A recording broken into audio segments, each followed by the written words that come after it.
My name is Christine Karanja and I am class of 1999. I'm a beauty entrepreneur, so I own a spa called Primp and Cuddle, and it's based in Westlands, Nairobi. Notable career achievement I could say is when I left employment or the corporate world, I took a risk and I went out and followed my passion, started my business, and yeah, it's been 6 years later and I'm still there, thriving. I can say successful. Yeah.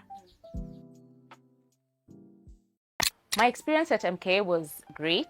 We did focus on academic excellence. They also put equal focus on the extracurricular side of it. Personally, I was an average student, but I did thrive on the extracurricular side of it, and they did not put me down for being able to thrive in the extracurricular side. So I joined corporate, but unfortunately my experience in corporate, having worked there for a few years, I did feel stifled. I did feel like I was being put in a box.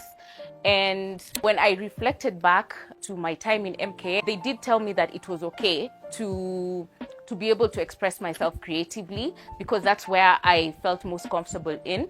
And so I decided to take the leap of faith and set out and start a business where I was able to do exactly that. And I mean, I'm at my peak in terms of being able to express myself, and all because MK made me feel that it was okay to be that way. My message to MK students is the mind is a very powerful arsenal. 90% of what you set out to achieve, more than likely you will. The other advice I want to give the students in MK is don't be in a hurry to grow up. There's a time for everything. The things that you set out to do when you're older are meant to be done when you're older. So live in the present moment.